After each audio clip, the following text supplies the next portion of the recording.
I am 88 years old, and before my time runs out, I need to tell you something that will save you decades of suffering. Something about the people who walk away from you. Pauses the ones who turn their backs.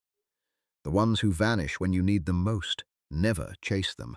I know that goes against everything your heart is screaming right now.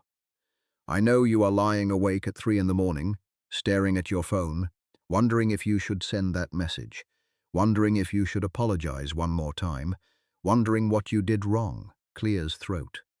But let me tell you what nobody else will tell you, my friend. When someone walks away from you, they are doing you the greatest favor of your life, and you are too blinded by pain to see it. I spent 43 years learning this lesson. 43 years of chasing people who did not want to be caught, and it nearly destroyed me. Sighs deeply, I watched my daughter do the same thing with a man named Derek. I sat in her kitchen on a grey October morning, watching her cry into her coffee, her phone face up on the table, waiting for it to light up with his name. "Dad," she said to me, her voice cracking like thin ice. "What did I do wrong?" I looked at her trembling hands wrapped around that mug. I looked at the dark circles under her eyes.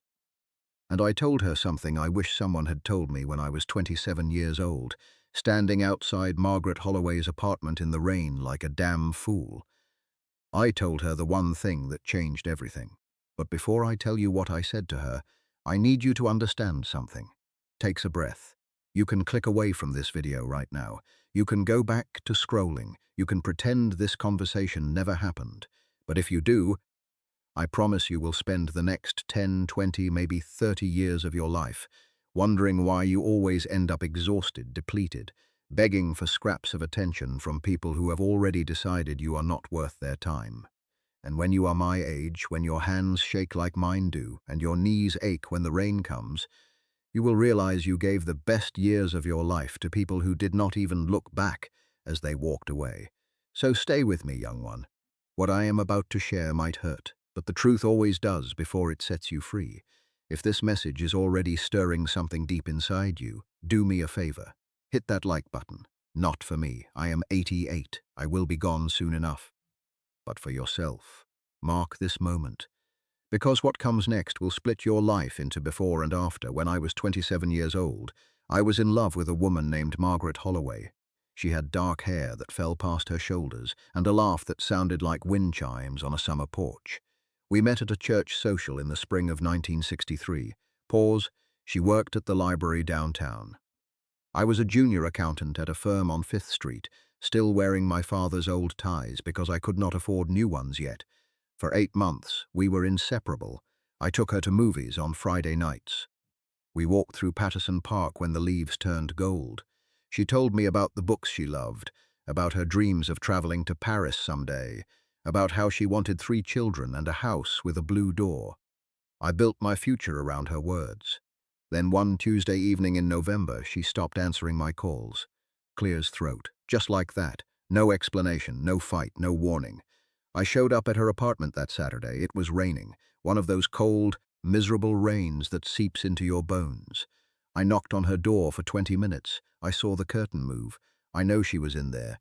But she never opened the door, so I did what every desperate, heartsick fool does. I chased her. Snorts, I wrote letters.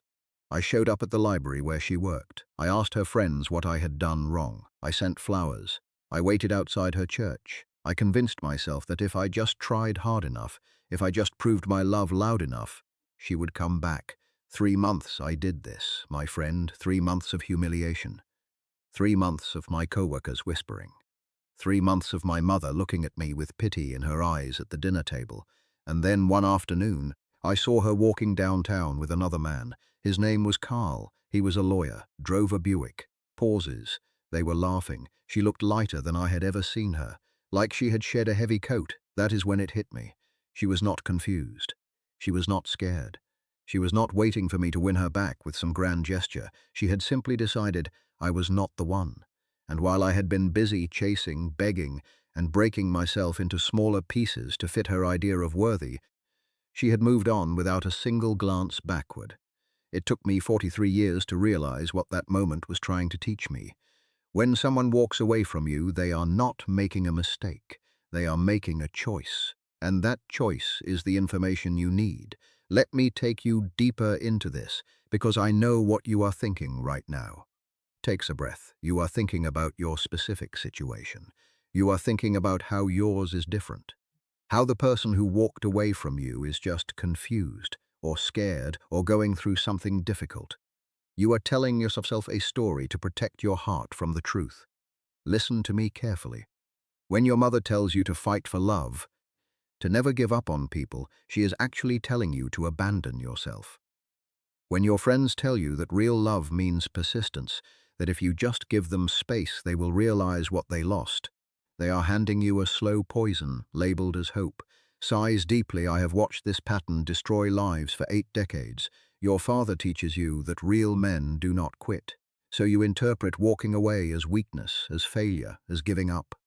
But there is a universe of difference between quitting and honoring someone's choice to leave your life. One is defeat. The other is dignity. Your romantic movies teach you that chasing someone through an airport, showing up at their door in the rain, refusing to accept no for an answer is romantic. Pauses. It is not romantic. It is erasure. You are erasing their clearly stated boundary because you have decided your feelings matter more than their choice. They will clip your wings and call it devotion. When you are lying in bed at 70 years old, staring at the ceiling at 4 in the morning, because sleep does not come easy anymore, you will count the years you wasted.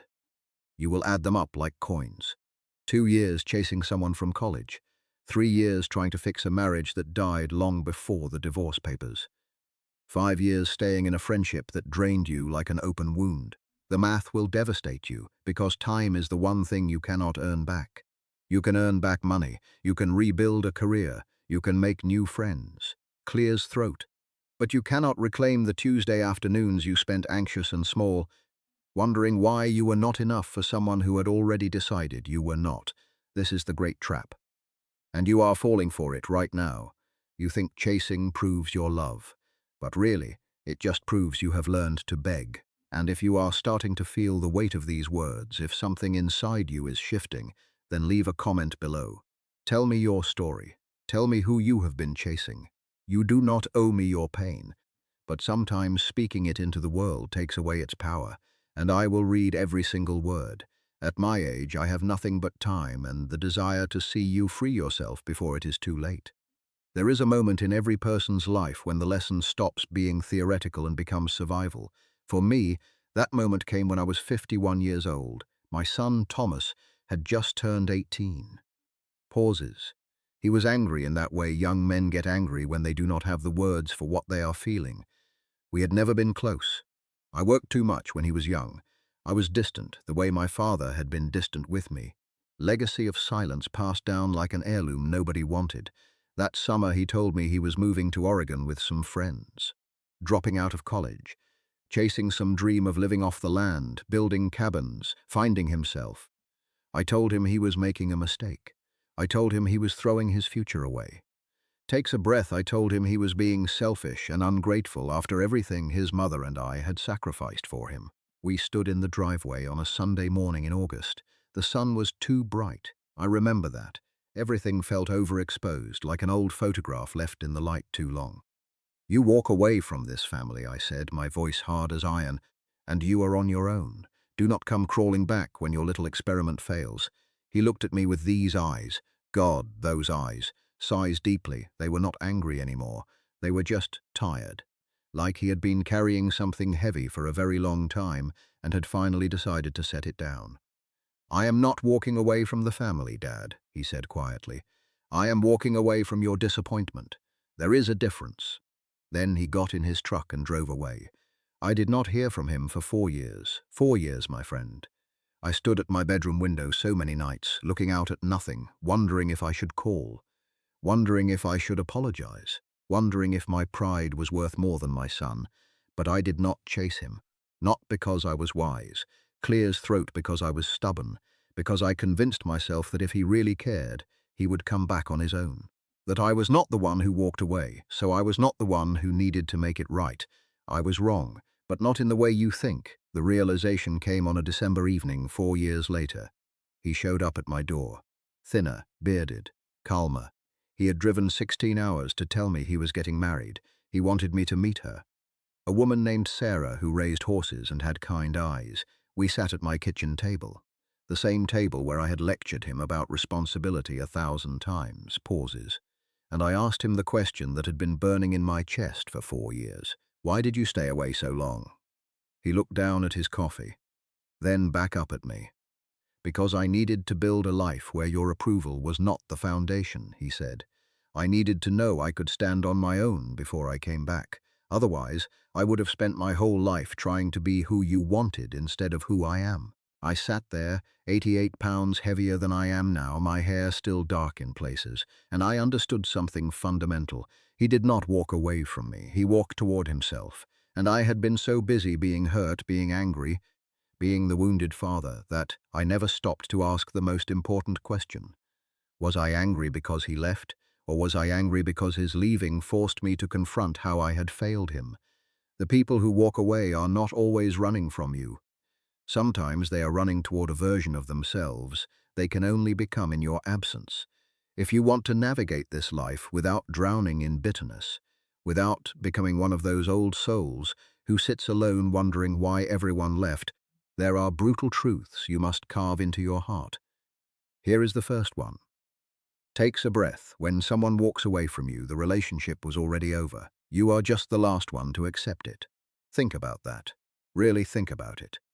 People do not leave thriving relationships. They do not abandon connections that feed their soul. They leave when staying costs more than going. And by the time they physically walk away, they have been emotionally gone for weeks, months, sometimes years. You are mourning something that was already dead. You are chasing a ghost. Marcus Aurelius, the great Stoic emperor, wrote in his private journals, "You have power over your mind, not outside events. Realize this, and you will find strength." The person leaving is the outside event, your desperate need to change their mind, to convince them to stay, to prove your worth. That is you trying to control what was never yours to control. Clears throat. Their choice is their choice. Your power lies in how you respond. Here is the second truth, and this one will sting. Chasing someone who walked away teaches them that your boundaries mean nothing. Every text you send after they have gone silent, every "I just want to talk" phone call, every time you show up where you know they will be, you are training them. You are teaching them that your no is really a maybe, that your self-respect is negotiable, that if they ever get bored or lonely, you will be right there, waiting, grateful for scraps. Do you understand what you are building? Pauses.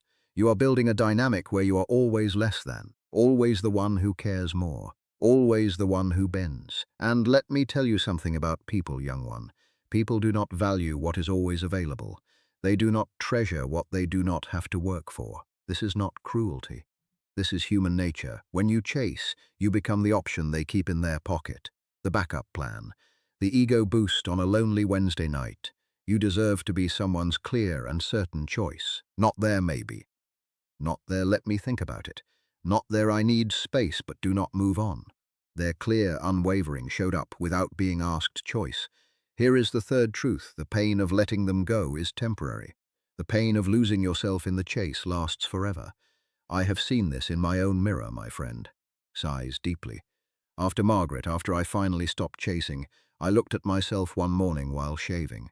I did not recognize the man looking back. He was smaller somehow, dimmer.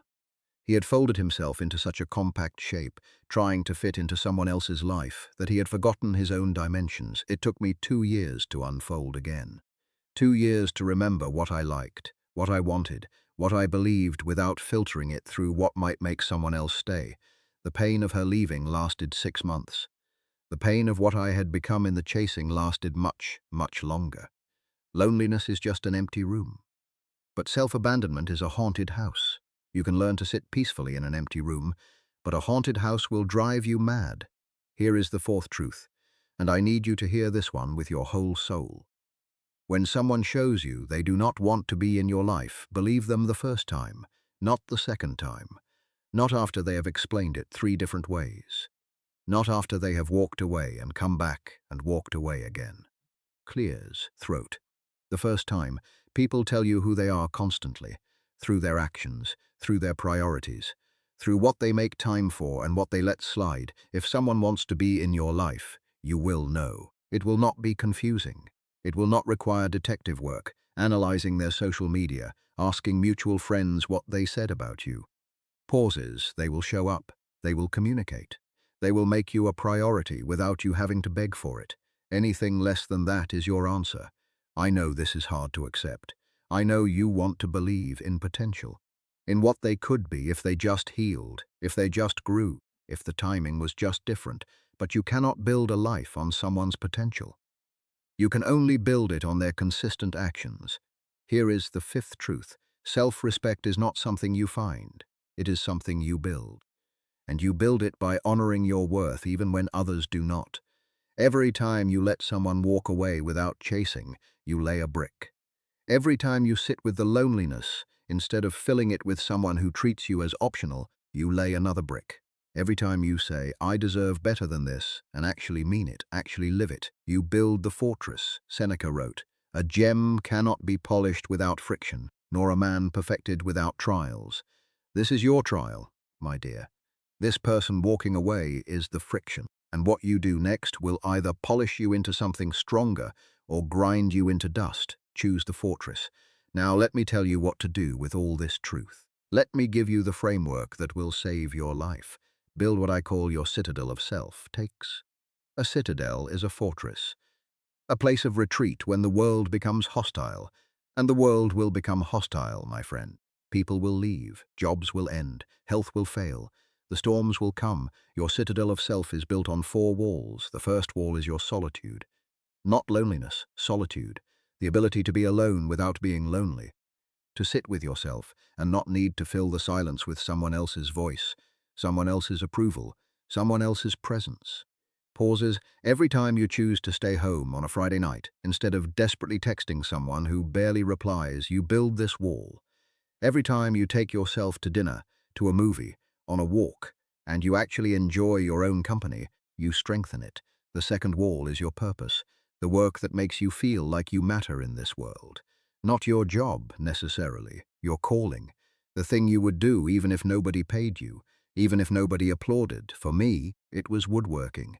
I built furniture in my garage for 40 years. Chairs, tables, cabinets. Clear as throat, nobody famous ever sat in my chairs. But when I was sanding a piece of oak at 10 o'clock on a Tuesday night, I was not thinking about Margaret. I was not thinking about the people who left. I was whole. Every time you invest in your craft, your learning, your growth, you build this wall. The third wall is your principles. The non-negotiable truths. You will not compromise even when compromising would make someone stay. I will not beg. I will not chase. I will not shrink myself to fit someone's limited imagination. I will not accept breadcrumbs and pretend it is a feast. Write these down, young one. Speak them out loud. These are the laws of your kingdom. And when someone asks you to break them, when they offer you just enough attention to keep you hoping, you point to these walls and you say no.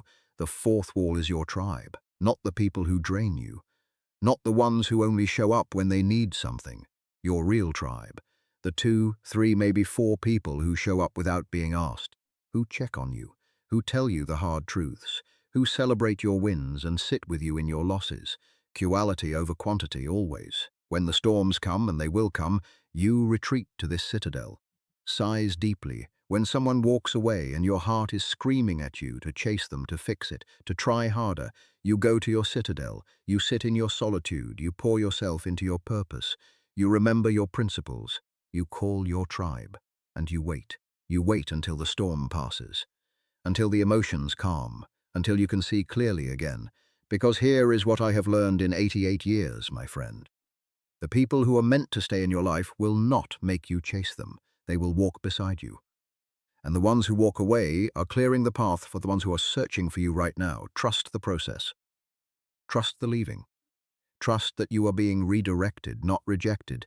If these truths are resonating with you, if you feel them settling into your bones, then subscribe to this channel. I share these hard-won lessons because I do not want you to spend 40 years learning what I could teach you in 40 minutes. And share this video with someone who needs to hear it. You probably know exactly who I am talking about. Look at me. Pauses, look at these hands. The skin is thin as paper now. spotted with age. They tremble when I hold my coffee cup in the morning. I am at the end of the road. I have buried a wife, 3 close friends, and my oldest brother. I have stood at more gravesides than birthday parties in the last decade. The curtain is falling, young one. My time here is measured in seasons now, not years. And from this vantage point, from the final chapter, I can see with clarity what I could not see at 27, at 40, even at 60. When I say never chase someone who walks away, I am not telling you to be cold. Clears throat. I am not telling you to build walls around your heart and never let anyone in. I am not telling you to be cruel or indifferent or to punish people for leaving. It is the exact opposite. When you stop chasing people who do not want to be caught, you finally have energy for the ones who are running toward you. When you stop pouring yourself into empty cups, you can fill the ones that are open and waiting. When you stop breaking yourself into smaller pieces to fit someone's puzzle, you can finally be whole. I love my son Thomas. I forgave him years ago for leaving, though there was nothing to forgive. Takes a breath. He was just a scared young man trying to find himself in a world that kept telling him who to be. He was not running from me. He was running toward his own life. And my daughter, the one who cried in her kitchen over Derek, she met a man named Philip 2 years later. He is steady, kind, present. He does not make her guess. And she told me last Christmas, sitting by my fireplace, that if Derek had not walked away, she never would have been available when Philip arrived. Dad, she said, sometimes God moves people out of your life to make room for the right people. I do not know about God's specific choreography, but I know this. Every ending is making space for a beginning. Every person who walks away is opening a door you could not see while they were blocking it, but you have to let them go. Sighs deeply. You have to release your grip. You have to trust that what is meant for you will not miss you. I never chased anyone after Margaret. Not romantically, not in friendship, not in business. And you know what happened? My life filled up with people who wanted to be there, who chose me clearly, who showed up consistently. I met my wife Eleanor at a work function when I was 31. She did not play games. She did not make me wonder. 3 months in, she looked at me over dinner and said, I am interested in building something real with you. Are you? Clear, direct, no chase required. We had 43 years together before the cancer took her. That is what happens when you stop chasing, young one. You create space for clarity, for real connection. For people who match your effort without you having to beg for it. You have one life. One brief, fragile, unrepeatable life. Do not spend it chasing people who have already shown you they do not want to be caught. Pauses. Do not spend it smaller than you are. Do not spend it begging for a place at a table when you could be building your own. Build your citadel. Honor your worth. Let the ones who want to leave, leave. And trust, with everything in you, that the right people are coming. They are looking for you right now. But they cannot find you if you are busy chasing someone else. Stand still. Build yourself. Become the person you needed when you were younger. And watch what happens. If these words resonated with the quiet part of your soul, if they touched something you have been afraid to look at, then I ask you to do something for me. Clear's throat subscribe to this channel. Not because I care about numbers. I am 88 years old. I will be dust and memory soon enough. But because in this noisy world you need a quiet place to be reminded of what is real. You need someone who has walked the whole road to tell you what matters and what does not. And leave a comment. Tell me who you have been chasing. Tell me what this video made you feel. Tell me your story. I read every single comment. At my age, your words are my connection to a world I am slowly leaving. And maybe, just maybe, your story will help someone else who is scrolling through these comments at 3 in the morning, wondering if they should send that text. Be the reason someone else finds their strength.